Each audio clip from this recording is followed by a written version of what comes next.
우리끼리는 인간은 만물의 영장이라고 그러잖아요. 근데 사실은 저 20세기 철학자들이나 이런 사람들은 만물의 영장이라고 그러지 않아요. 우리는 하자 있는 동물.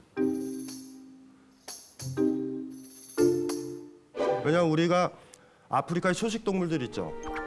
초식 동물들은 어미 자궁에서 뛰어나오면 한 두세 시간 안에 서서 털도 있고 이도 다 나요. 그리고 빨리 떠나야 돼. 왜냐하면 뭐 초식 동물이 어떻게 업어요, 애를. 그리고 그 피냄새 때문에 하이에나가 달려든다고 두세 시간 안에. 그 애가 금방 독립된다라는 거죠. 근데 인간은 보면 어떻게 돼요? 애가 언제 걸어 다녀? 돌 지나서. 그리고 사실 그게 걷는 것도 아니죠. 바깥에 나가서 뭐 심부름도 못 하잖아. 그러니까 그렇게 우리가 약하게 태어나거든요. 이걸 굉장히 중요하게 여겨요, 인문학에서는. 그래서 뭐 락강이라는 정신분석학자나 프로이트가 다 얘기하는 게 인간은 미숙하다라는 정의. 그러니까 미숙아는 어떻게 해야 되냐면 부모의 도움이 필요하잖아. 그럼 부모의 인정과 부모의 이쁨을 받아야 된다고요. 여기서부터 우리가 출발하는 거예요. 우리가 사랑받고자 하는 거, 인정받고자 하는 것이. 그러니까 예를 들면 꼬맹이가 하나가 있는데 꼬맹이가 유치원 같은 데 가서 공부를 막 잘해가지고 무슨 포도송이 이렇게 스티커 붙인 거 있잖아. 포도송이 그거 보여주면 학교에서도 좋아하고 어미도 좋아하잖아요. 어미가 그러면 맛있는 거 해주지. 네. 그때 편안함을 느끼는 거야. 왜냐하면 어미가 나를 키워줘야 되니까. 여러분을 누가 돌보고 있는데 돌봐요. 절대적으로 돌보고 있는데 그 사람이 여러분이 하는 행동을 가지고서 인상을 쓰고 있다. 그럼 불안해진다고. 저녁은 나한테 줄 것인가? 저녁은 나한테 줄 것인가? 무슨 말인지 알죠? 이해돼요? 내 욕망이 중요한 게 아니라 어미가 좋아하는 걸 해야 되는 거야. 그래서 지금 몇몇 분들이 인정받겠다라고 지금 얘기를 하는 분들의 대부분이 유아기를 못 벗어난 거예요. 근데 몸뚱아리는 지금 어른이거든요. 이제는 누구한테 사랑 안 받아도 되는데 이 관습이 계속 올라온 거예요, 지금까지. 죽을 때까지 그럴 수도 있어요. 우리 인간한테 문화가 있고 역사가 있고 언어가 있는 이유가 뭐냐면 우리는 애를 업잖아, 이렇게. 애랑 너무 많이 오래 있는 거예요, 엄마가. 그러니까 말을 가르쳐 줄 수 있어. 그러니까 엄마가 원하는 가치관, 아버지가 원하는 가치관을 받아들이고 그걸 해줘야 엄마가 좋아해 주는 거야. 그래서 1차적인 출발점은 바로 거기서 찾아야 돼요. 우리는 미숙하다. 누군가한테 보살핌을 받아야 되는데 그렇다면 나를 보살펴주는 사람한테 사랑을 받아야 돼. 인정을 받아야 돼. 그러니까 어떤 사람이 농담으로 그러지. 갓난아이의 저 가증스러운 이쁜 얼굴을 보라. 저기 북한 사람 아니에요? 아니. 날래보라. 제가 왜 이 얘기를 하는 거냐면 그 아이가 딱 태어났는데 태어난 게 김재훈님이야, 얼굴이. 김재훈님이야, 얼굴이. 농담 삼아 사람들이 그러는 거예요. 애기들이 그렇게 예쁘게 태어난 이유는 딱 하나라고. 이쁨을 받을 수 있게. 그렇게 진화심리학자 중에 얘기하는 사람이 있는데 진화심리학은 하나만한 얘기도 사실 많기 때문에 하지만 중요한 건 그거죠. 중학교 때, 고등학교 때 그렇게 지내왔잖아요. 1등을 하게 되면 더 많이 인정을 받지. 그 점수, 등수 이런 것들을 매기는 사람이 인정을 해주죠. 여러분들도 경험했나 모르겠다. 너무 남 얘기라서 잘 모르겠어요. 네. 반에서 1등하는 아이는요 조퇴도 쉬워요. 좋대도. 왜냐하면 그 아이가 피곤해 보이면 밤샜다고 생각해. 밤에 게임을 해도. 근데 전교에서 반에서 꼴찌하는 아이 있죠. 전날 진짜 밤새서 공부했어, 간만에. 그래가지고 코피가 터져가지고 너무 힘들어서 가려고 그러면 못 나가요. 그게 뭐예요? 우리가 인정을 받게 되면 그 메커니즘에 명문대 가는 것부터 모조리 다 있다고요. 어떨 때, 어느 경우에, 어떤 사람한테 이렇게 인정받고 싶으신지 사람마다 있거든요. 저는 이제 아무래도 제가 워낙 드라마 캐릭터가 좀 공주였기도 하고 드라마 대사 중에 아버님 떡 좋아하세요? 그래 나 떡 좋아한다. 아 그러세요? 오늘 밥이 떡이 됐어요. 아니 이런 대사들이 이제 제 캐릭터가 됐어요. 그러다 보니까 제가 이제 평소에는 사실 음식도 나름 한다고 하고 내가 이렇게 의외로 이런 모습들이 있는데 사람들이 그걸 알까? 그래서 이제 가까이에 있는 아이들한테도 밥 하나를 차려줘도 예쁘게 이렇게 좀 해주고 싶고 그런 거에서 좀 집안에서 일단 첫 번째로 인정을 받고 싶고 대외적으로도 또 받고 싶고 그런 것 같아요. 저는 그 개그맨임에도 불구하고 좀 험상궂은 인상 때문에 저 사람은 뭔가 대가 셀 거야. 아니면 성질이 약간 괴팍할 거야. 그 외모 때문에 그런 이미지가 박힌 것 같아서 그 여러분들이 생각하는 사람과 좀 다른 사람이라는 거를 늘 좀 알아줬으면 하는 그거에 대한 인정을 좀 받고 싶었어요. 방송인으로서도 뭔가 조금 더 매력 있는 사람이 됐으면 좋겠다라는 늘 인정 욕구가 늘 있는 것 같아요. 그래서 대중들이 저 사람은 방송에서 좀 보고 싶어. 저 사람은 방송에서 보면 좀 기분이 좋아라는 느낌을 주려면 내가 어떻게 해야 되지? 라는 생각을 뭐 직업이기 때문에 좀 늘 갖고 있는 것 같아요. 방송에 많이 나오시는 분들이잖아요. 루머도 생기고 내 본 모습은 그게 아닌데 참 힘들다, 힘든 직업이다라는 생각이 드는데 여기 계신 분들도 있죠? 저 비슷하게 있으신가요? 저는 그 남들에 대한 그 저에 대한 평가에 굉장히 민감한 편인데요. 예를 들면은 이제 회사에서 일을 할 때 오해가 생겨서 내 책임이 아닌 일이 내 잘못으로 이렇게 치부되는 일이 있거든요. 근데 그럴 경우에 이렇게 단호하게 얘기를 하지 못하고 이렇게 얘기를 하면은 혹여나 내가 비겁한 사람으로 비춰지지 않을까 걱정 때문에 그 책임을 내가 다 떠안고 그냥 그 뒤처리를 내가 다시 하게 되는 그런 일들이 있었는데 혹시 이런 것도 인정 욕구에 해당이 되는지. 그러니까 이뻐 보이고 싶은 거잖아요. 예. 이런 표현을 제가 만들었는데 이쁜이 컴플렉스. 아니 다른 사람은 편해요. 저런 사람이랑 같이 살면 얼마나 편한 줄 알아요? 지 책임도 아닌데 내 책임이에요. 이래주면 얼마나 편해. 그러니까 본인이 보살이어서 이 세상 모든 것들은 내 잘못이다 이렇게 생각하면 그거 굉장히 예쁜 덕목인데 저 본인이 이뻐 보이려고 그러는 거잖아요. 그래서 까먹지 마라 이렇게. 그러면 방법은 뭐냐면 이런 걸 한번 해봐요. 그러니까 본인이 사고 쳐봤어요 회사에서? 큰 사고 쳐본 적은 해봐요 한번. 해봐요 한번. 해가지고 진짜로 그때는 한번 하자.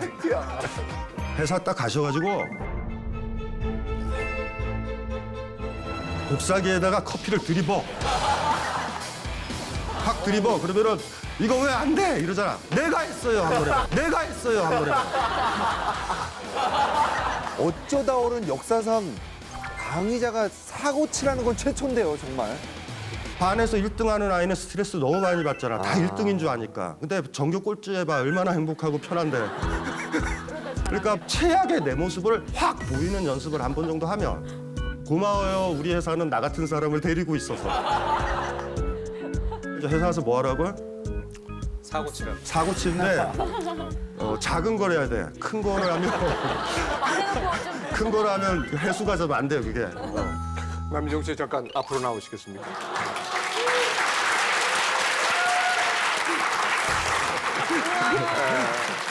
춤출 줄 알아요?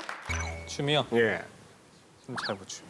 아니요, 글쎄, 그냥 그래서 하면 돼요. 제가 음악을 좀 틀어줄 테니까 춤 한번 춰보세요. 춤 한번 해보자.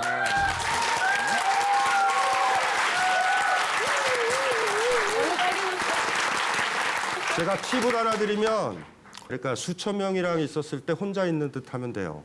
그러니까 방 안에서 혼자 추잖아. 눈 감고. 이것도 지금 뭐냐면 이분이 이쁜 춤을 못 추니까 그러는 거예요. 그러면 이거 해. 어떻게 해야 되냐면 이거 누워봐요. 누워서 손 안고 있어요. 저쪽에 누워서 여기 직장인들이 다 보셔야 돼요. 동료들이 저 김상중님한테 굴러가요. 굴러가요. 굴러가요. 굴러가요. 그래서 이제 퍼펙트하죠? 막 구르는 사람이에요, 이 사람. 그러니까 머릿속에 뭐냐 이뻐 보여야 되니까 여러분은 의식해서 그런데 이분 집 앞 방 안에서 춤 출 것 같아, 안 출 것 같아? 추거든? 우리가 원하는 건 그 춤이에요. 해봐요. 음악 주세요. 저런 거거든요. 저런 거 저렇게 해서 이쁜이 컴플렉스 벗어나는 방법은 완전히 망가져보는 거, 공개적으로. 요거는 인생이 완전히 달라져요. 나 별거 아니야. 맞아, 아유 자유롭다, 편하다. 저분은 아까 구른 것도 기억하고 아까 춤 잘 추잖아요. 왠지 아세요? 혼자 방에서 추고 있었거든. 아예 앉은 춤이 아니라. 여러분도 SNS 하죠? 네. 그 방송에 나오시는 분들이 제일 민감한 게 뭐냐면 SNS잖아요. 지민 씨는 어떠세요? 저는 댓글 같은 걸 보면은 예전에는 악플이든 선플이든 다 봤어요. 봤는데 어느 순간부터 스트레스를 받기 싫어서 저는 웬만하면 좀 피하는 스타일이거든요. 그래서 선플 위주로만 보고 악플이 딱 나오는 순간 딱 닫아버려요. 이런 절 보면서 아직도 내가 대중들한테 받고 싶은 인정이라는 게 좀 목마르구나라는 걸 좀 느꼈어요. 거기에 보면은 SNS의 특징 중에 제일 좋은 게 제일 밑에 좋아요 있다고. 민감해. 좋아요. 민감하죠? 민감하죠. 꼭 인정받는 상태예요, 그게. 그 사실은 SNS에서 보면은 몇몇 이제 SNS 잘하시는 분은 선정적이고 과도한 얘기를 막 쓰죠. 왜냐하면 이거는 꼭 헐리우드 영화에서 관객들 끌어당기기 위해서 오락적으로 만든 거랑 똑같아. 네. 어느 사이엔가 있죠. 나의 목적은 내가 이 멘트를 한 게 중요한 게 아니야. 좋아요가 어떻게 많을 수 있을까? 그러니까 그거 사실은 여러분들이 일단은 SNS와 관련돼서 제일 먼저 해야 될 건 뭐냐면 SNS 끊어야 돼요. 하지 말아야 된다고요, 그거. 그래 아까 우리 저 김지민 님이 그랬잖아요. 선풀 위주로 본다. 네. 선풀을 많이 봐서 기쁘잖아요. 네. 가면 갈수록 악플을 보면 더 힘들어져요. 맞아요. 그러니까 평상시 습관은 어떻게 되냐면 아침에 일어나서 악플부터 봐. 뭐 하루를 망치고. 악플이 견뎌지면 괜찮아요. 겨울에 춥다고 따뜻한 데만 계속 있어 보세요. 바깥에 못 나온다? 근데 저는 선풀을 받은 지 얼마 안 됐어요. 계속 추운 데 있다가 잠깐 지금 따뜻한 데 들어와 있는 겨우 거예요. 히터 세고 있는데 너무 하시네.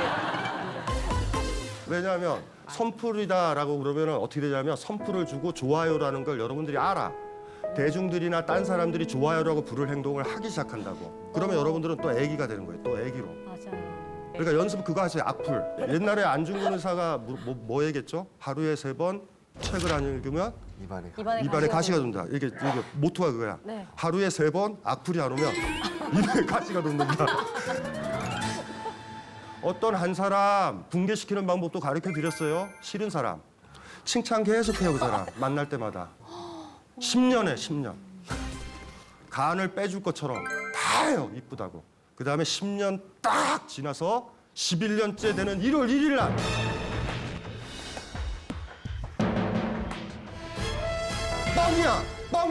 뻥이야. 이제까지 한 말 뻥이야. 결혼 생활을 계속하다가 남편이 죽기 직전까지는 어제까지 사랑해 여보 사랑해 그래서 뭐 이러다가 죽기 전날 귀에다 대고 둘째 아이가 네 아이 같니? 하고 한마디 하는 거예요. 어렵지 않아요. 어렵지 않아요. 아까 제가 어린아이의 풍습이라고 그랬잖아요. 그러니까 인정받으려는 것. 그러면 어른은 뻔하죠. 인정해주는 사람. 인정해줘 봤어요? 누구?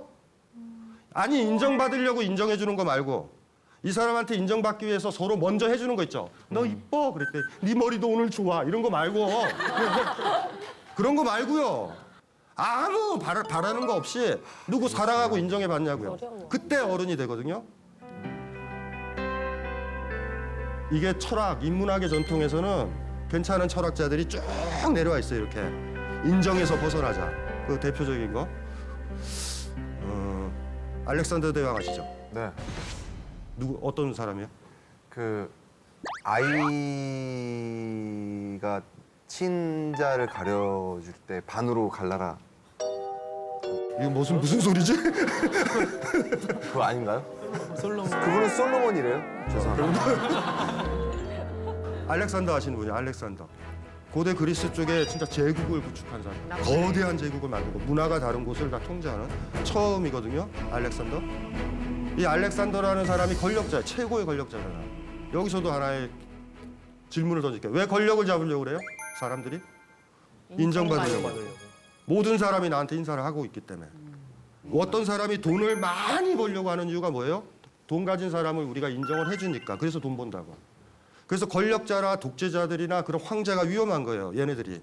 국민들이 나한테 인정을 안 해준다 그러면 국민들의 얼굴을 강제로 돌려서라도 나한테 받으려고 그래.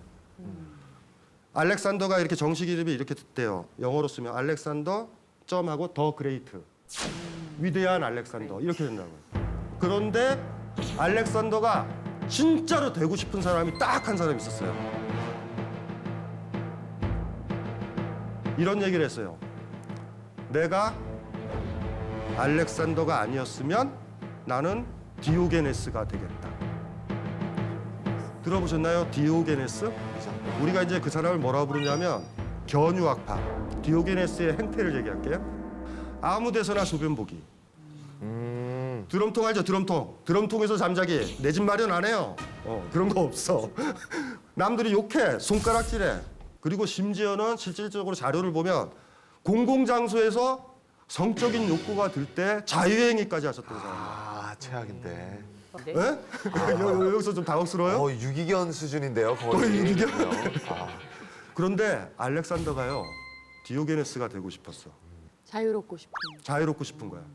그래서 황제가 되고 디오게네스한테 찾아가는 거예요. 그 자기소개를 해, 근사하게. 나는 알렉산더 더 그레이트, 위대한 알렉산더예요. 그랬더니 디오게네스가 이렇게 답하죠. 디오게네스 더 도그. 걔 디오게네스예요. 아까 맞추신 거예요. 유기견. 황당하지 않아요? 걔한테 인정을 받아서 뭐예요, 알렉산더가? 아이고, 그렇게 굶주렸어, 인정해. 철학자한테 관심 받고 싶니? 나는 걔다. 그래서 내가 대왕님 그럼 좋겠냐? 걔가 그런 건데?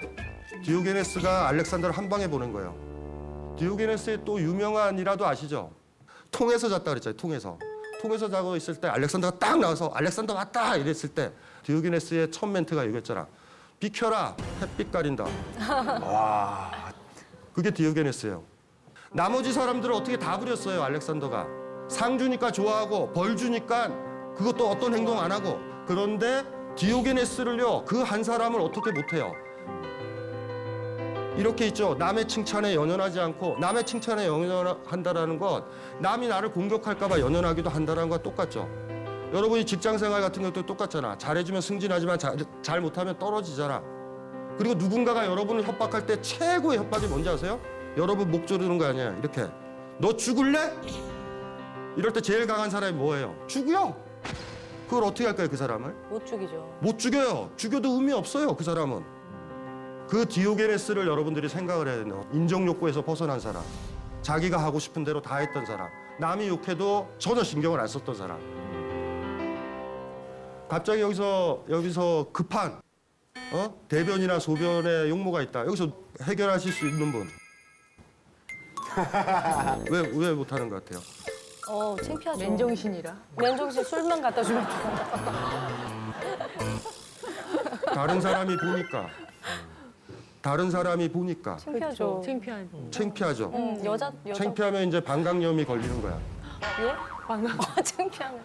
지금 디오게네스가 얘기하는 게 뭐냐면 아까 저분이 굴렀죠. 디오게네스는 그냥 구르고 다닌다고, 구르고 싶으면. 그렇다고 디오게네스가 계속 굴러다니지는 않아요. 굴러다니는 게 힘들어, 많이. 근데 어느 날 구르고 싶으면 구르는 거야.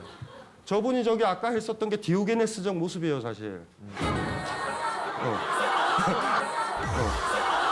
그래서 근데 이 문맥 안에서는 저분 좋아진 것 같아, 박수 쳐줬지만 어떤 사람이 갑자기 이러면 아마 여러분들 욕할 거예요. 저거 뭐예요? 혼자 지 하고 싶은 대로 한다. 왜냐하면 여러분들도 남 눈치 보니까 한 사람이 남 눈치 안 보면 싫은 거예요. 똑같이 다 남 눈치 보고 살았으면 좋겠어. 여러분들 이렇게 지금 들어가는 거예요, 대개가. 저도 조직 생활을 한 14년 정도 했는데 사실 조직 안에서 살다 보면 인간관계 때문에 좀 힘들잖아요. 디오게네스처럼 그냥 내 멋대로 살려면은 사실 조직 안에서 이렇게 어울리기는 좀 힘들 것 같고. 그러니까 조직 안에서 혹은 뭐 이렇게 사람들 간의 관계를 맺을 때 조금 지혜롭게 지내려면 어떻게 하는 게 그러니까 좋지? 일단은 여러분들이 알아야 될 게 있는데 조직 생활하는 사람들 특징들이 뭐냐면 나만 일하고 있대, 우리 팀에서. 조직 생활을 하는 이유는 편하자고 하는 거예요. 산에 혼자 가게 되면 아프면 아무것도 못 먹는데 2명, 3명이 가면 나 아팠을 때 밥을 해줄 수가 있어요. 조직 생활을 한다는 건요, 여러분의 모든 에너지를 쏟을 곳이 아닌 거, 에너지를 적게 쏟으려고 조직 생활하는 거야. 이거를 알아야 되고요. 또 하나, 조직은 여러분 게 아니야. 월급 주는 사람 거예요. 항상 손님 의식을 가지고 지내. 아니, 그게 정확한 거예요. 그리고 월급 받은 만큼만 일해. 오바해서 막 잔업하고 그리고 지쳐서 나만 하고 있어 이런다고. 대학에서 조별과외를 제일 스트레스를 받아요, 요새 대학생들이. 그러니까 그 고민을 얘기하는 게 하는 사람은 나만 하고 있다. 우리 복학생은 안 한다. 그래서 제가 걔한테 똑같이 했어. 너 한 번은 조별팀을 맡아서 너는 하나도 하지 마라. 한 번만. 어떻게 안 할 수 있어요? 그래서 방법도 가르쳐줬어. 눈이 안 보여, 그래라. 눈이 안 보이는데 어떻게 조별과외를 해요? 내가 안 했더니 딴 사람이 했던 조별과외가 자기가 했었을 것보다 더 잘 나오거나 어느 정도 나오는 경험을 한번 해봐야 돼. 아, 나랑 같이 가는 사람 고만고만하고 같은 아픔들이 있구나. 그래, 내가 할 땐 내가 하는 거고 내가 힘들 때 저들이 하기 위해서 같이 하는구나. 직장인들이 10명이 있는데 10명이 한꺼번에 다 일하려고 뽑는 게 아니에요. 그중에 한 3명만 일해. 3명 일할 때 7명을 무시한다고. 7명이 나중에 얼마나 결정적 역할을 하는데. 나중에 여러분들이 일이 펑크나면 알 거예요. 여러분 서류나 자료를 그 7명 중에서 하고 있어. 그러니까 머릿속에 이렇게 넣어놓읍시다. 직장 생활에 올인하지 말아요. 내 회사가 아니야. 손님 의식을 가져요. 대신 CEO한테는 그게 들키면 안 돼. 경계선상에 이렇게 서가지고. 근데 직장 가면 알잖아. 오전에 보면은 일하냐고 누가 점심 기다리지. 제가 그래서 어떤 CEO를 만났어. 제가 강화문에서 오래 살았으니까요. 저 사장님, 내가 여기서 강화문에서 봤더니 애들이 오전에는 일을 하나도 안 하는 것 같다. 왜냐하면 11시 40분서부터 애들이 나오기 시작해. 밥 먹는다고. 출근한 지 얼마 안 된 애들이. 그래가지고 이왕 이렇게 된 거 오후에만 나와서 일하는 게 낫지 않느냐. 그랬더니 그 회장님이 이러더라고. 그거 알아서 오전에 부른 거라고. 그걸 알면 직장 생활이 행복해져. 손님 의식으로. 네, 제 고민은 우선 이제 대인 관계와 인맥이 중요시하기 때문에 여러 사람을 만나면서 근데 정작 뒤를 돌아보면 이제 소주 한 잔 걸치면서 제 얘기를 깊게 할 사람이 없어서 그게 좀 고민인 것 같습니다. 남자는 그렇지. 뭐 일단은 금지어가 뭐냐면 앞으로 인맥이란 단어예요.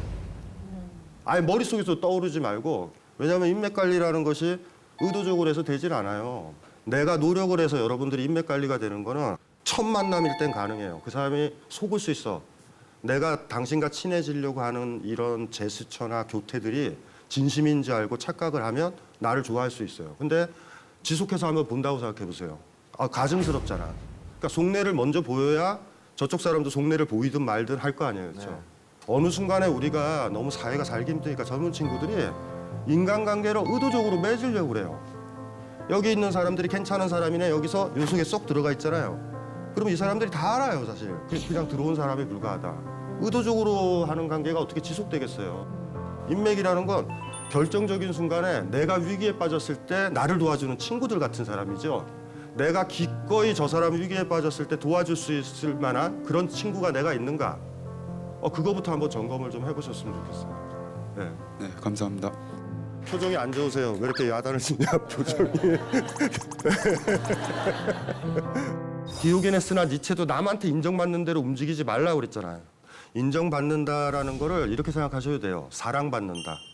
그러면 이걸 사랑이라고 한번 바꿔볼게요. 제가 이분을 사랑한다. 이분을 사랑하게 되면 저는 이분한테 잘해줘요. 이 잘해주는 거는 왜 잘해주냐면 사랑을 주는 건 아니에요. 잘해줘야 사랑을 받을 수 있으니까. 근데 잘 생각해 보세요. 사랑하는 건 여러분이 하지만 사랑받는 건 여러분이 통제하지 못해요. 저 사람 마음이니까. 모든 게 그래. 직장 상사든 시어머니든 누구든지 간에 상관없어요. 그 사람이 나를 인정해주고 안 해주고 그 사람 마음이죠. 내가 통제가 안 돼. 내가 어떤 행위를 해도 저 사람이 안 해줄 수도 있는 거 아니에요. 사랑하는 게 왜 어른이라고 그러냐면 불가피한 선택이에요. 사랑하는 건 내가 할 수 있어. 내가 하는 거예요. 내가 하는 거. 지민 씨 느낌이 키우잖아. 네. 느낌이가 집안 청소해요? 안 하더라고요. 안 하죠. 어지르지. 예를 들면 느낌이한테 잘해줘. 잘해줬으니까 잘해주는 이유가 뭐냐면 화장실에 가서 털에 물을 묻혀가지고 거실을 구르는 거지. 그런데 그거 아니죠 전혀. 아마 지민 씨는 그럴 거야. 그냥 사랑하는 거야. 네. 무조건. 맹목적이죠. 그러니까 똑같은 건데 성숙하게 되면은 어떻게 되냐면 사랑하는 쪽으로 갈 수밖에 없는 거예요. 그냥 누구를 만나서 뭐가 좋으면 사랑하고 인정해 주세요. 그냥 그걸로 끝이야. 근데 놀라운 거 그렇게 하면 그 사람이 여러분들을 사랑한단 말이에요.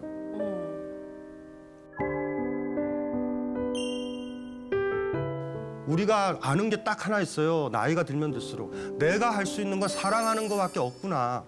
사랑받는 건 내가 아무리 바래도 그 사람이 안 해주니까. 근데 그걸 굳이 받고 싶으면 그 사람이 원하는 대로 내가 살아야 되잖아. 그 사람이 이렇게 해주는 거 좋아하니 그렇게 흉내내고 그럼 평생 어린애가 된 거예요 또. 한 번도 사랑받기를, 관심받기를, 인정받기를 원하지 않는 상태에서 누구 한번 인정을 해줘 봐야 돼요. 사랑해 봐야 돼. 진짜로 가다가 친구한테 진짜 한마디 해줄 수 있어야 된다고. 그 친구랑 관계를 맺으려고 그러는 것도 아니야. 너 너무 멋있었어라고. 그 얘기하는 그 순간 여러분들은 굉장히 자유로운 상태에 도달한 거예요. 사랑할 수 있는 단계. 인정받고 사랑받는 건 내 뜻대로 안 된다라는 거. 내가 이 인생에서 할 수 있는 유일한 거는 사랑하고 인정하는 거밖에 없다고. 그 전통이 이제 서양에서 계속 내려온 게 니체 아시나요? 니체? 선악을 넘어서라는 책이 있어요. 니체 책 중에. 여기서 선악은 뭐냐 하면 남들이 선이라고 그러는 거, 남들이 악이라고 그러는 걸 넘어야 된다. 남들이 선이라고 악이라고 그러는 걸 넘어야지만 여러분이 평가할 수 있어요. 잘 봐요. 내가 이걸 하니 너무 좋은 거 있지. 내 입장에선 내가 좋아하는 거. 내가 이거 하니 너무 싫은 게 있죠. 그거랑 사회에서 좋아하고 싫어하는 게 겹치거나 저항될 때 있지. 여러분들이 생각을 했을 때 꼬맹이 때부터도 제가 얘기 드렸잖아요. 어머니가 원하는 거, 사회가 원하는 거, 선생님이 원하는 거, 이건 선이야 악이야를 받아들였잖아. 선이라고 생각하는 걸 해야 내가 욕 안 먹고, 악이라고 하는 건 나 처벌받잖아. 이렇게 됐잖아요. 니체한테 초인이란 개념이 별게 아니라 남이 선이라는 거라고 해서 하지 않는 거예요. 남이 악이라고 해서 하고 싶으면 해야 되는 거야. 그걸 넘어가야지 어른이 됐고 그 어른을 그냥 초인이라고 부르는 거예요. 어려운 게 아니라 선악을 넘자라는 얘기. 그래서 이게 영어로 하면 좀 편해요. 굿과 배드. 그러니까 굿과 배드는 이렇게 번역하면 돼요. 나한테 좋은지 나쁜지. 선과 악은요. 굿과 배드는 사회에서 인정하는 건지 사회에서 싫어하는 건지. 여기서 출발하는 거죠. 불교도 그걸 지향하거든요. 해능이라는 스님이 있었는데 이 해능 스님은 뭐냐면 어떤 제자한테 가르칠 때 이랬어. 선도 생각하지 말고 악도 생각하지 말고 그 상태 때 네 맨 얼굴은 뭐냐? 네 본래 얼굴은 뭐냐?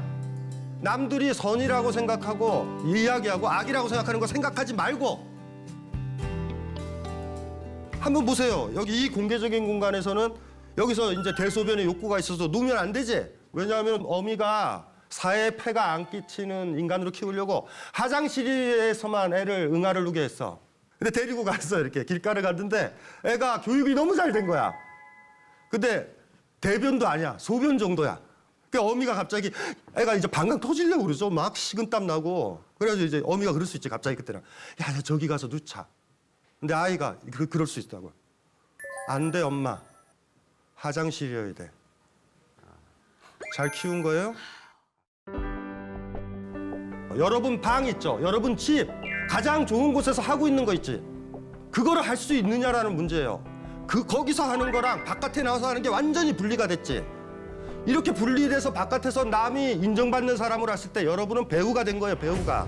그리고 나를 통제하는 건 누구예요? 그 사람들이잖아 다. 그 사람들이 칭찬해주면 그쪽으로 움직이고. 그게 노예잖아요. 그게. 심각한 거예요. 그게.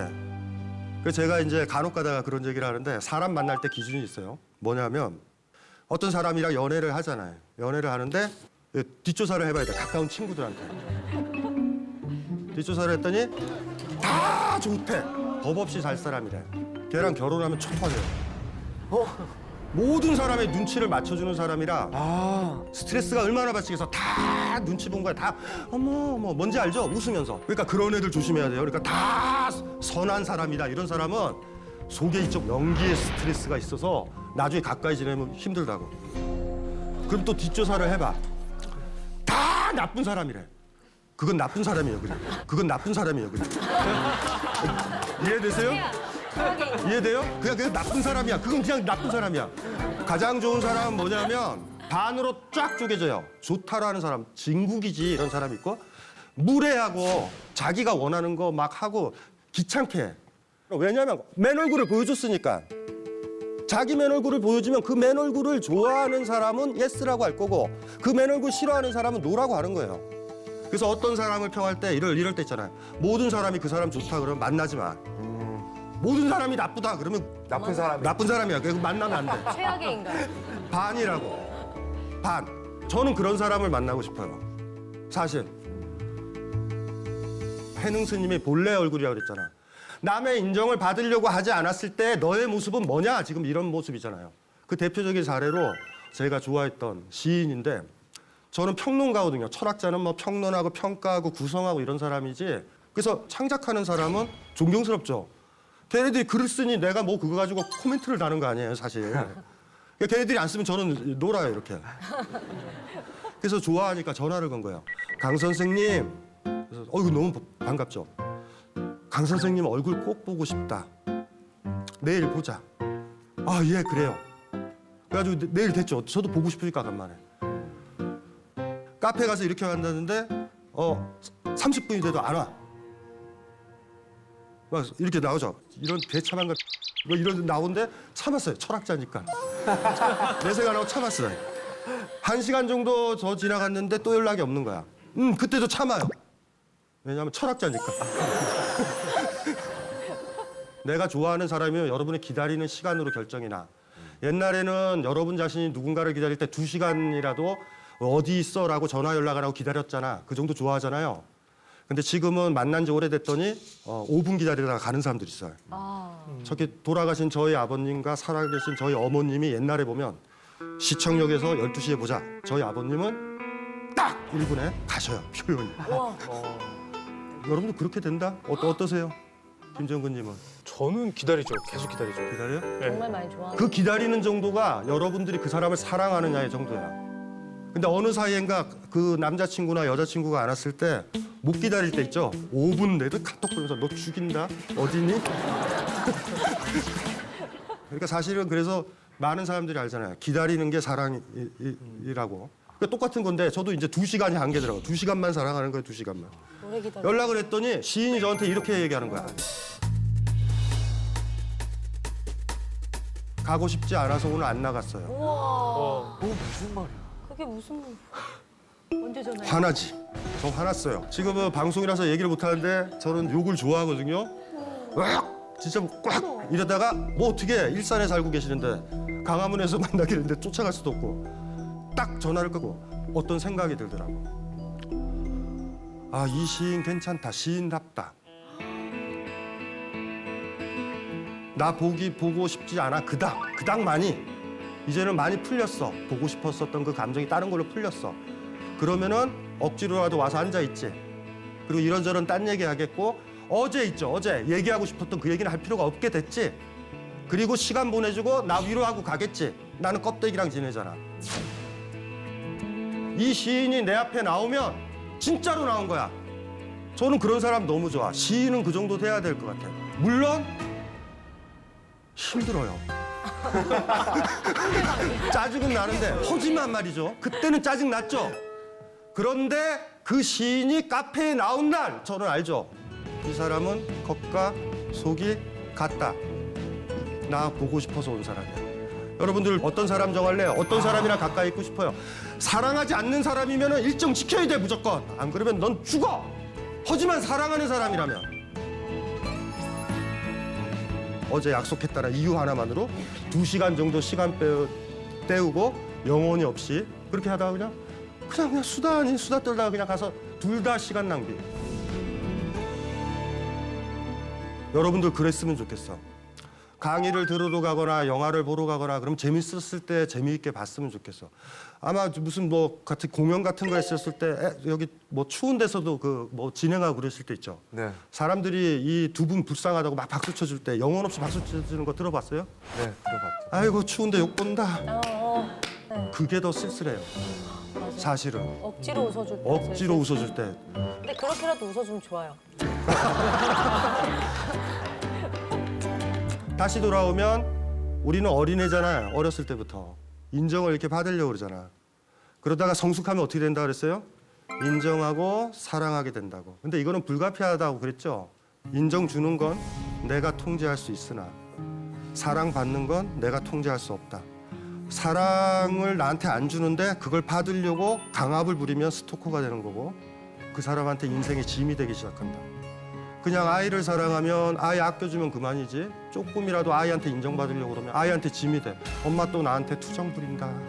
또 이쁘다고 해줘야 되겠다. 이러면 짐이 되는 삶이 된단 말이야. 사랑을 받는다, 받으려고 그러는 사람은요 베이비이기 때문에 짐이 돼요 상대방한테. 제가 이 사람이 마음에 들어서 이 사람한테 사랑해주고 관심 기울여주고 인정해주는 거는 궁극적인 목적은 이 사람한테 받으려고 그러는 거잖아. 그런 거 말고 어떤 거 받음이 없이도 사랑할 수 있어야 돼. 그렇게 됐을 때 여러분들이 늙으신 어머님을 사랑할 수 있어요. 그때 돼서. 치매 걸렸을 때 요양병원에 어미들을 많이 보내잖아. 의식 없으니까. 의식이 있었을 때는 어미한테 칭찬이라도 들어. 우리 딸들의 패턴들이 뭐냐면 우리 가부장제 사회잖아요. 오빠한테 더 잘해주거든. 그러니까 딸들이 한을 품어. 그 어미가 아프면 딸들은 너무 잘해. 그 어미가 그러거든. 아들 새끼 아무짝에 필요 없다. 네가 좋다. 그럼 또 뿌듯해. 아싸. 그런데 진짜 사랑은 어느 때냐면 화초를 키우듯이 치매 걸리면 화초 되시잖아. 나 못 알아보잖아. 그러면 돌볼 수 있어요. 그쵸? 나한테 사랑을 줄 수도 없어요, 이젠. 아유, 알아보지도 못하고, 어머, 우리 아들 치매 걸렸는데 이렇게 잘해줘. 이렇게 못 하시잖아. 그때 여러분이 결정 나는 거예요. 그러니까 중요한 거예요. 남의 인정을 받으려는 사람, 남의 사랑을 받으려는 사람은 죽을 때까지 사랑하지 못할 거예요. 제대로. 내가 저 란 키우고 저 풀 키우는 거 그게 그냥 예뻐서 좋은 거야. 잘 자라서. 요 마음이 들 때쯤 누구랑 결혼도 했으면 좋겠어요. 그 마음이 들 때쯤 아이도 낳아서 키웠으면 좋겠어. 아이고 이쁘다, 곱다 이러고. 늙음부터 좀 얘기를 좀 해야 되는 것 같은데 자본주의 아시죠? 특히 산업자본. 산업자본이란 게 뭐냐면 공장에서 물건을 만들어서 신제품을 만드는 거예요. 여러분들 스마트폰 같은 거 있잖아요. 그게 다 망가져가지고 사질 않아요, 지금은. 이전에는 낫 있죠, 낫. 낫 있으면 낫을 언제 바꿀 것 같아? 사용 못하면 바꿨잖아. 지금은 예를 들어 옷은 언제 바꿨어요, 옛날에는? 못 입게 되면 바꿨다. 근데 여러분들 지금 옷이 몇 개나 있죠, 집에. 신발도 몇 개나 있죠. 신상품이니까 사는 거예요.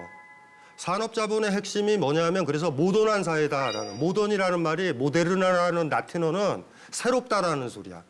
새로움이 이제 존중이 되는 거죠. 예전에는 마을에 무슨 일이 있었잖아요. 아주 특이한 일이야. 한 번도 마르지도 않았던 호수가 말랐어. 농사도 짓고 밥도 먹어야 되는데. 그러면은 어른 찾아가잖아요. 어른. 촌장들이 짝짝짝짝 하면 어른이 이렇게 앉아가지고 허리 이렇게 구부러질 어른 있잖아요. 이렇게 말도 못 알아들면. 그래서 거기 족장이 딱 가서 이렇게 인사를 하죠. 마을에 이장 같은 사람이. 어르신, 지금 마을에 우환이 있어요. 이런 일이 없었는데 최근 1, 20년 동안 물이 완전히 말랐어요. 그러면 그 어르신이 이런다가 그러니까 지금으로부터 약 80년 전에 이런 일이 있었다. 그때 마을에 제일 예쁜 여자아이를 뒤쪽 산 동굴에 있는 곰한테 던져줬더니 비가 왔다. 그러고서 봤죠? 왜요? 제일 많이 겪었던 사람이야. 변하지 않아요. 아이가 딱 태어나면 나이 들어서 성장하고 결혼하고 그 할아버지처럼 죽어. 그러면 그 주기를 제일 많이 겪은 게 어르신들이야. 순환이에요, 이렇게. 봄, 여름, 가을, 겨울, 봄, 여름, 가을, 겨울, 봄, 여름, 가을, 겨울. 60번 겪었던 사람과 20번 겪었던 사람 중에 누가 더 지혜로워요? 60번. 왜냐면 예외도 다 겪었으니까. 그때 어른들이 존경받아요. 자본주의가 들어오면서 문제는 뭐냐면 어른들이 존경을 못 받아. 왜냐면 주 타켓이 젊은 사람들이에요. 새로운 걸 좋아하는. 여기 저 나이 드신 분들 있죠? 전자제품 사보셨지? 전체 설명서를 다 보실 수 있는 사람 손 들어봐. 그거는 젊은 것들만 가능해요. 우리는 간략 설명서를 봐. 보는 것 자체가 귀찮아요. 어디 여행 가면 놀라운 일이 벌어지는데 스마트폰 있죠? 스마트폰이 소리가 똑같아. 왜냐하면 우리 세팅을 못해요. 그래서 내전한 줄 알아. 재밌는 게 있어요. 그래서 우리 저 돌아가신 아버님이 제일 힘들었었던 게 뭐냐면 할아버지시잖아. 그러니까 이제 바둑을 좋아하셔요. 그래가지고 그 당시에 컴퓨터에 게임이 있었어요. 게임. 그래서 가르쳐드려서 사이트에서 제 이름으로 다 등록을 이렇게 해가지고 요게 아이디예요. 요거 쳐세요. 그래서 아이디도 저장해놓고 이랬는데 아버님이 안 하세요. 못 하시더라고. 더블 클릭이 안 되셔. 더블 클릭은요 축복받은 능력이야. 이거 될 것 같아요? 어르신들 이거 안 돼요. 이걸 연습을 많이 시켜야 돼. 더블 클릭. 그리고 나중엔 되셨어요. 되셔가지고 이제 사이트에 가서 하고 바둑 프로그램은 이렇게 지면은 자기 등급이 떨어지거든. 그래서 저희 아버님은 컴퓨터를 끄고 도망가시고 상대방 아저씨가 저한테 전화를 걸어. 제 이름으로 돼 있으니까. 그렇게 매너 없이 그런 인간이 어딨냐고. 그래서 죄송합니다 어르신. 그래서 저희 아버님한테 연락하지. 도망가지 좀 마. 저희 아버님이 컴퓨터를 못할까? 따라가기가 힘든데 제품을 그렇게 만들질 않아요. 자본주의가 들어오면서 구매력이 제일 좋은 게 젊은 사람들이야. 그래서 학원에 애들이 많이 가잖아요. 그러면 연예 프로들이 밤으로 가. 예능 프로가 뭐가 중요해요? 예능 프로 앞뒤에 있는 CF들이 더 중요하지. 아침에 할머니들이 보는 그 프로 있잖아. 아침 프로. 새벽 6시, 7시. 거기 제품들 보신 분 있어요? 젊은 사람들이 보는 거는 이렇게 청소기 선전을 하잖아요. 청소기 가지고 뭐 잘 빨린다 이런 거 아니잖아. 행복한 얼굴로. 이것만 살면 사랑받은 부인이 될 것 같은. 근데 아침 프로는 뭔지 아세요? 어른들의 세계는 청소기로 볼링공을 들어요. 흡입해서. 이래야사 어른들은. 근데 돌아보면 그렇잖아. 왜 볼링공을 청소기로 들어? 그냥 들지. 처음에 이 옷 좋다 저 옷 좋다 해서 패션 뭐죠 연예인이 이거 입고 하니까 멋있다 막 이래서 막 사들이다가 나중에 어느 순간에 오지. 속았다. 어떨 때는 미니스커트, 어떨 때는 긴 거. 5년 지나면 다시 미니스커트로 돌아와. 색깔도 바뀌는 거 알죠? 그러니까 그걸 한 번 겪으면 이런 거야. 그래, 이 옷으로 11년 뒤면 요거 새롭다. 많이 겪으니까. 그러니까 젊은 친구들은 다 새로운 거예요. 나이 드신 분들은 물건을 많이 써봤기 때문에 가소비를 안 하셔. 이게 의미 없다. 그러니까 우리의 집중은 뭐냐면 여러분 젊은 사람들한테 간다고. 어차피 구매력이 있는 사람들이 이 사람들이니까. 약간 이제 늙었을 때 새로운 문물을 받아들이면서 젊은 분들과 함께 같이 살아가기 위해서는 어떻게 소통해야 되는지에 대해서는 좀 얘기해 주시면 좋을 것 같은데. 정직이죠. 그러니까 기회를 젊은 세대들한테 줘야 돼요. 내가 잘하리라는 편견을 버려라. 나 못해. 그걸 부끄러워하지 않아야 돼요. 그러니까 가장 큰 문제가 아는 척하는 거잖아. 예? 자기는 할 수 있는 척. 그래서 이 세상에 제일 지혜로운 사람, 많이 배우는 사람은 이제 모르면 모른다고 해요. 많이 배워도 난 그거 몰라. 이건 네가 좀 해줘. 왜냐하면 충분히 있죠. 도와줄 용의가 있는 사람들이거든. 근데 다 아는 척처럼 그런 거 뭐 할래 지가 뭐 이런 거나 못하면서 자기한테 정직하게 모든 인간관계에서 소망스러운 관계를 맺으려면 아는 척 그렇게 하면 안 돼요. 제가 옛날에 이제 봤었던 제일 슬픈 얘기가 뭐였냐면 아버지가 심장병이 있었어요. 아들은 이제 바깥에 돈을 벌고 아버지는 이제 옛 고향에서 살고 있는 거죠. 근데 심장병의 느낌이 오면 그 약만 먹으면 그냥 넘어가는 거야. 우리 그런 게 꽤 있어요. 어른들한테 천식 같은 거 있잖아. 천식은요 30분 안에 어떤 약 입에만 뿌리고 이러면 아무 상관이 없는데 30분 넘어가면 호흡이 안 돼서 돌아가신다고 사실. 그러니까 그런 것처럼 먹기만 하면 풀리나 봐. 근데 아버님이 돌아가신 거야 심장마비로. 아들이 이상하죠. 갑자기 이제 경황 중이라 상은 지내놓고 아버님 돌아가신 집을 이렇게 돌아보는 거야. 약은 어디로 갔지? 아무리 해도 약이 없어요. 그래서 이렇게 가봤지. 그랬더니 포석이라고 그러죠. 포석. 이렇게 저 잔디 있는데 이렇게 돌 올려놓는 거. 네.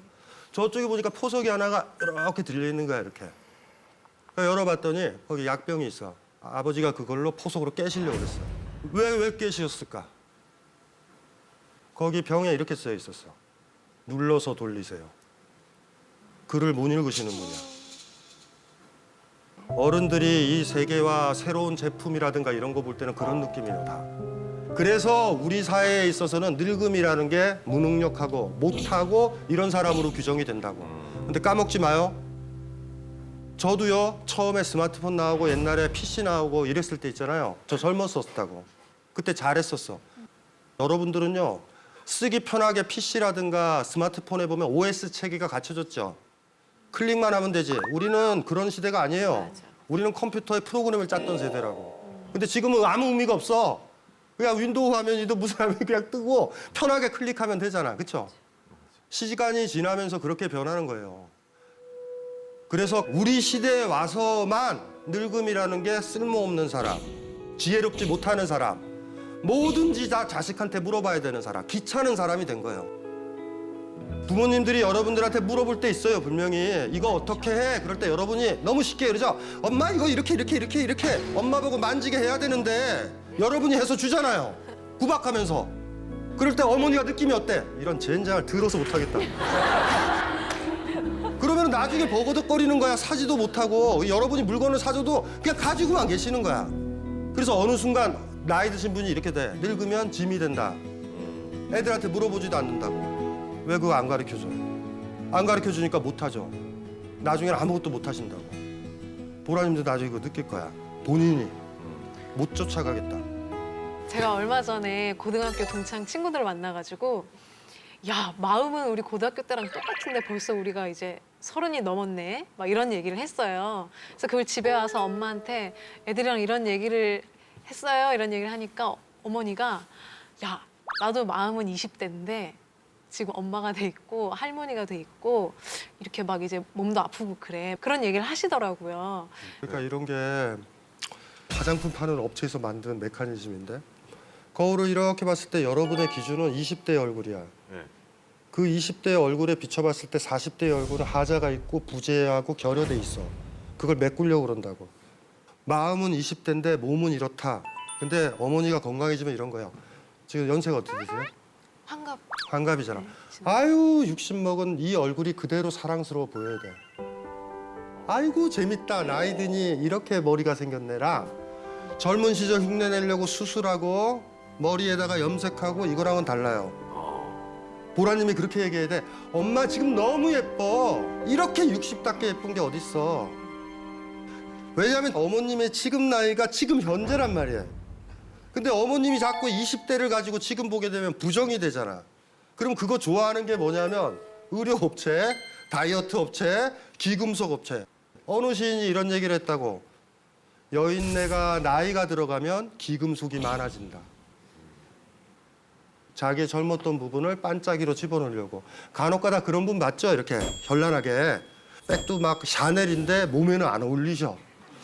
근데 그게 다 카바를 하는 거야. 그럴 때 어머니가 만약에 그렇다면 우린 얘기해야 돼. 엄마 너무 예뻐. 엄마 머릿속에는 20대 그것만 있어? 10대도 있었고 50도 있고 60도 있고 엄마 70도 있는 거야. 그걸 그대로 방치하면 70대시면 더 슬퍼하지서. 자기를 부정해. 60에 할 거를 하셔야 되잖아. 근데 거울을 보면서 하자가 보이는 거지. 그래서 그렇게 얘기했을 때 어머님이 내 마음은 20대인데 몸은 이렇다 그럴 때 엄마 와 이 주름 근사하다. 나도 나이 들면 이런 주름이 생길까라고 얘기를 해줘야지. 제 제자 중에 제일 감명 깊었던 제자가 이러더라고요. 강의장에서 다른 강의장 가려고 KTX 타러 가는데 픽업을 해줬어. 근데 그분이 저한테 이러는 거예요. 선생님 60 먹은 여자의 맨 얼굴 보셨어요? 이거예요. 화장도 안 하셨어. 그닥 좋지는 않았어요. 제가 봤을 때. 화장했으면 좋겠어. 근데 제가 좋아하는 건 안 부끄러운 거예요. 아, 근사하다. 그분을 간혹 보고 싶어요. 또 보면 그럴 거야. 더 나이 드셨으니까 4, 5년 전이니까 선생님 65세 된 여자의 맨 얼굴 보셨어요? 아유 어제 본 내 얼굴도 좋고 오늘 본 내 얼굴도 좋네. 아 10년 지나서 내 얼굴 보면 얼마나 예쁠까? 아 나이 드는 게 이런 거구나. 이런 거. 나이 드는 건 저주가 아니니까. 그러니까 칭찬을 많이 해주셔야 돼요. 네. 엄마 진짜 너무 예쁘다. 나도 그런 나이 될 수 있을까? 그렇게 예쁠 수 있을까? 이랬으면 좋겠어요. 제가 반려동물을 좀 몇 마리 키우고 있거든요. 근데 이제 그중에 몇 마리가 벌써 이제 10살이 넘은 거예요. 근데 제가 알잖아요. 걔네들이 길어야 뭐 앞으로 몇 년 살지 못한다는 거를. 불현듯 자꾸 그게 생각이 나는 거예요. 얘네들이 별이 되는 순간에 내가 그걸 지켜볼 수 있을까? 부모님이 돌아가시고 애완동물이 이 세상을 먼저 떠나고 있죠. 근데 그렇게 떠날 때 여러분들이 가진 전제가 여러분들이 걔보다 오래 사니까 영원히 산다라는 착시 효과를 가지고 있어. 그러니까 사랑하는 것이 떠나면 여러분들이 이렇게 해야지 정상이거든요. 먼저 가 있어. 다음에 내가 갈게.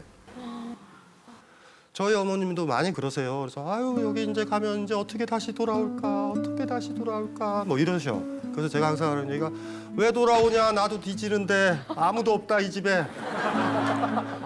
그러니까 지금 이 순간에는 어머님은 떠났고 아버님은 떠났는데 나는 살아 있으니까 모종의 영혼이 사는 듯한 느낌이 있는 거야 사실. 여러분들은 안 갈 건가? 그러니까 때때로 누군가가 사랑하는 것이 죽을 때 여러분들이 오바해서 슬퍼할 때 있죠. 그거는 굉장히 밑바닥에 오만이 있을 거예요. 살아있는 자의 오만. 그렇게까지 생각 못 했거든요. 나도 죽을 거라는 생각은 정말 안 했던 것 같아요. 그러니까 누가 죽는 게 슬퍼질 때 바로 있죠. 나도 죽는다라는 생각을 떠올리면 많이 아프지 않아요. 아유 먼저 가는구나 이런 느낌? 미리 연습해야 될 것 같아요.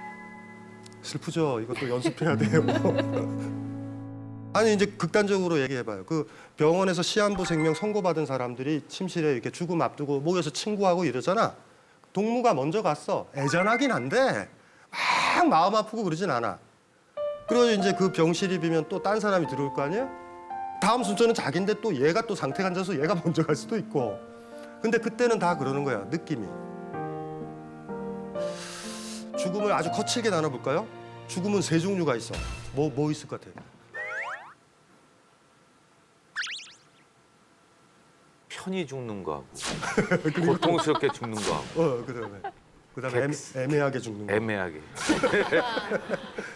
여러분 중심에서 이렇게 생각을 해보고 싶은데요. 나의 죽음, 너의 죽음, 그들의 죽음.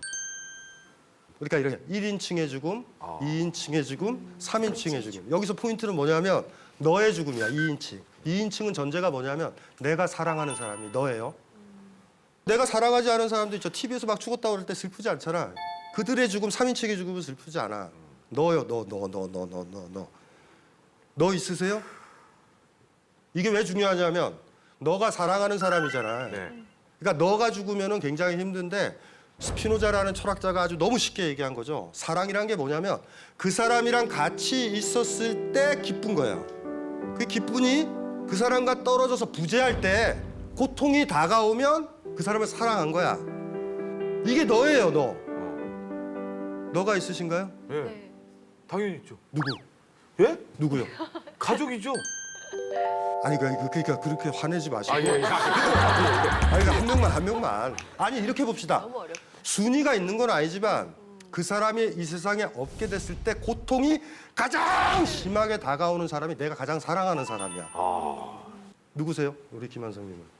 집사람이 섭섭해할 텐데. 그러니까. 섭섭해할 텐데. 애기요. 애기. 애기. 예. 어떠세요? 저요? 그렇게 너무 어려워요. 그게 누가 먼저라고 그렇게 그러니까 이게 사실은 이게 무리한 건데 왜냐하면 네. 이게 지금 애기라고 그랬잖아요. 김한성님이 애기라고 그랬다? 애기라고 그랬잖아요. 네. 그런데 불행히도 부인이 돌아가셨을 때 거의 폐인이 될 수도 있어.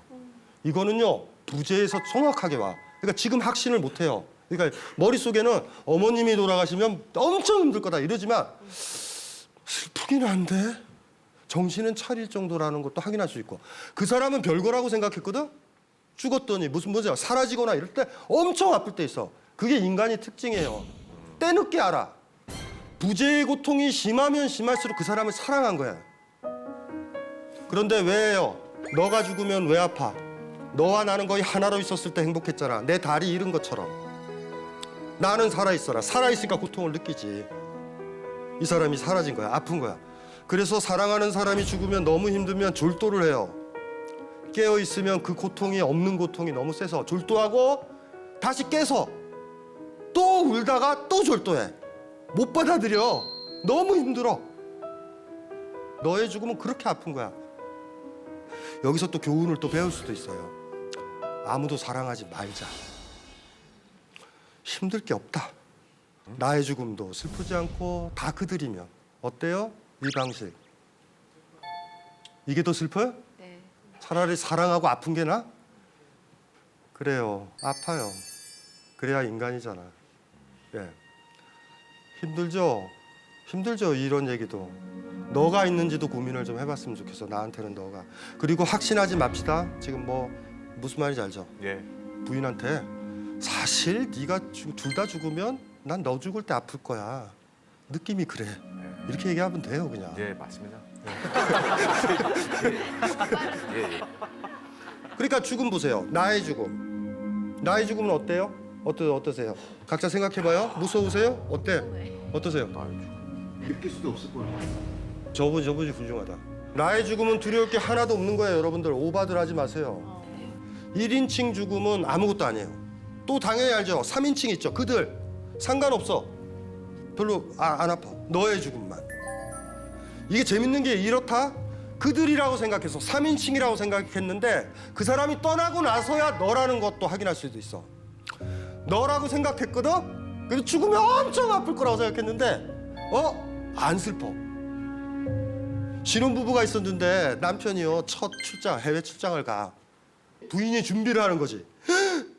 한 달을 헤어져야 돼. 이 사람을 못 보고 나는 그때 죽어버릴 거야. 막 뭐 이런 느낌적 느낌을 막 갖는 거지. 근데 인천공항에서 떠나는 그 순간 마음이 편안해져. 거꾸로 있잖아요. 별로라고 생각했는데 이 사람이 대학에서 많이 느껴. 서클에 이렇게 있었는데 하나이가 군대 가잖아요. 그럼 막 전날 술 마시고 옛날에 그랬거든. 그 여자아이가 막 이러면서 아이 잘 갔다 와 이 새끼야 막 이렇게 진짜 허물없이 지내는데 애가 기차를 딱 타는 순간 눈물이 쫙 흐르죠. 바보인 거지. 지가 사랑했는데 사랑한 줄도 모르는 거지. 이게 인생의 묘미야. 그러니까 지금 여러분들이 주장하는 거지. 이 사람이 없어지면 나는 엄청 힘들 거야. 그게 딱 맞으면 여러분들이 지혜로워진 거야. 근데 우리는 항상 때늦게 알아. 뭔가 부재했었을 때 고통이 느껴지는 거 있죠. 그게 제일 확실하거든요. 정란 씨는 어때요? 너 찾았어요? 가장 강하게. 뭔 거 같아요, 네, 지금? 찾았지만 얘기는 안 할래요. 그럼 저도 편집해 주세요. 진짜라면.